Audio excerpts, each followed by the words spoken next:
Hi అండి. అందరూ ఎలా ఉన్నారు? నేను బాగున్నానండి. అందరూ బాగుండాలి, అందులో నేను ఉండాలని అనుకుంటున్నానండి. ఈరోజు మనం డోక్లా ప్రిపేర్ చేస్తున్నామండి. శనగపిండిని బాగా జల్లెడ పట్టుకోవాలి. ఈ గిన్నెలో మనం ఇది బ్యాటర్ అనేది ప్రిపేర్ చేయాలండి. దీంట్లో మనం బేకింగ్ సోడా ఫ్రెష్ది వేసుకుంటే బాగుంటుందండి. అది బాగా బేక్ అవ్వాలి కదా, అందుకని కొంచెం సాల్ట్ తక్కువనే వేసుకోవాలండి. నేను దీంట్లో పచ్చిమిర్చి పేస్ట్ వేస్తున్నామండి. ఈ వద్దనుకుంటే స్కిప్ చేయొచ్చు.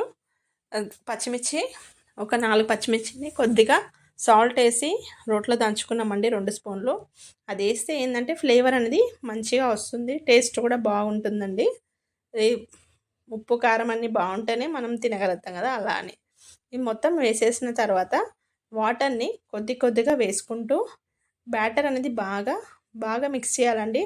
ఎంత బాగా మిక్స్ చేస్తే మనకు అంత మంచిగా బేక్ అనేది అవుతుంది, టేస్ట్ కూడా బాగుంటుందండి. వాటర్ని కొంచెం కొంచెం చూసుకుంటూ వేసుకోవాలి. పసుపు తగినంత వేసుకోవాలండి. పసుపు ఎక్కువ కావాలంటే ఎక్కువ వేసుకోండి కలర్ కోసం, ఇది తక్కువ కావాలంటే తక్కువ వేసుకోండి. నేనైతే తక్కువనే వేస్తున్నానండి. ఈ బ్యాటర్ అనేది బాగా మిక్స్ చేస్తున్నాము. దీనికి మనం కేక్ లాగా బేక్ చేయాలండి. ఒక అల్యూమినియం ప్లేట్ తీసుకోవాలండి. మనకు రైస్ కుక్కర్లో అవైలబుల్ ఉంటుంది కదండి, అది తీసేసుకొని దానికి ఆయిల్ అనేది అప్లై చేసేసి ఈ బ్యాటర్ని మొత్తం దీంట్లో వేసుకుంటున్నాము. ఇది పొంగాలి అంటే కొంచెం ఈన వేసుకుంటున్నాం కొంచెం. అది వేసేసి మొత్తం ఈక్వల్గా చేసేసి దాన్ని కేక్ లాగా బేక్ ఇస్తున్నామండి. ఇది ఒక 10 మినిట్స్ అయితే హై ఫ్లేమ్లో, తర్వాత ఒక 15-20 మినిట్స్ సిమ్లో పెట్టాలండి. ఒక దాంట్లో వాటర్ వేసి అది వేడి అయినప్పుడు ఈ ప్లేట్ని దానిలో పెట్టేసి బేక్ ఇవ్వచ్చు. కావాలి అంటే ఇడ్లీ పాత్రలో కూడా వేసుకొని బేక్ చేసుకోవచ్చు అండి. చాలా స్మూత్గా స్పాంజ్ లాగా వస్తుంది మనకి.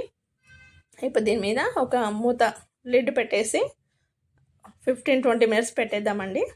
పక్కన కడాయిలో పోపు అనేది ప్రిపేర్ చేసుకుందాం. దీనికి కొద్దిగా కడాయిలో ఆయిల్ వేసుకొని, ఆయిల్ వేడి అయినాక ఆవాలను వేసుకోవాలండి. ఆవాలు కొంచెం ఫ్రై అయినాక ఇందులో మనం పచ్చిమిర్చి, కరివేపాకు, కొత్తిమీర వేసుకుంటున్నామండి. ఇందులోనే కొంచెం ఫ్రై అయినాక మనం కావాలంటే ఎండుమిర్చి వేసుకోండి, నేనైతే ఇప్పుడు వేయట్లేదు. కొత్తిమీర వేసుకున్న తర్వాత కొంచెం ఇది అయినాక స్టవ్ ఆఫ్ చేసుకోవాలి. ఇప్పుడు కొంచెం అయితే అయిపోయిందండి. స్టవ్ ఆఫ్ చేసుకొని ఇందులో మనం వాటర్ వేయాలండి. నేనైతే ఒక చిన్న గ్లాస్ వాటర్ వేసాము. దాంట్లో ఈ బ్యాటర్కి మనము జ్యూసీ టైప్లో రావడానికండి. అలా కావాలంటే అలా తినేయచ్చు. ఇది ఇలా వస్తేనే కొంచెం టేస్ట్ స్పాంజ్ లాగా మనకి బాగుంటుంది. వాటర్ వేసుకున్నాం కదండి, ఇందులో ఒక 1/2 స్పూన్ చక్కెర, కొంచెం సాల్ట్ వేసుకోవాలండి. స్వీట్ ఎక్కువ కావాలన్న వాళ్ళు ఎక్కువ వేసుకోవచ్చు, తక్కువ ఉంటే తక్కువ వేసుకొని కొంచెం సాల్ట్ వేసుకుంటున్నాము ఈ బ్యాటర్కి. ఇప్పుడు మనకైతే ఇది ప్రిపేర్ అయింది ఫ్రెండ్స్.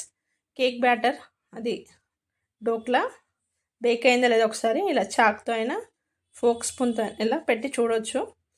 ప్రిపేర్ అయింది. అది ఒక ప్లేట్లోకి మనం తీసేసుకొని కట్ చేసుకుందాం. ఇది దీంట్లో కొంచెం నిమ్మరసం పిండేసుకుంటే పుల్ల పుల్లగా తీయగా డిఫరెంట్ టేస్ట్ చాలా బాగుంటుందండి. ఒకసారి ట్రై చేయండి మీరు కూడా.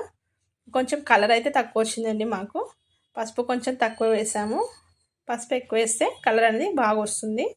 ఈ పోపు అనేది దీని మీద మొత్తం వేసేసుకుంటే కొంచెం అబ్జర్వ్ చేసేస్తుందండి డోక్లా అనేది. చాలా బాగుంటుందండి, ఒకసారి ట్రై చేయండి ఫ్రెండ్స్. ఇది తర్వాత దీనికి నేను కొంచెం క్యారెట్ అండ్ కొత్తిమీరతో గార్నిష్ చేస్తున్నాము. కావాలి అంటే ఆనియన్స్ కూడా వేసుకోవచ్చు. ఓకేనా ఫ్రెండ్స్, వీడియో మీకు ఎలా అనిపించిందో కామెంట్లో చెప్పండి. నచ్చితే లైక్ చేయండి, షేర్ చేయండి, సబ్స్క్రైబ్ చేయండి friends. Thanks for watching. Bye అండి. Have a nice day. Bye.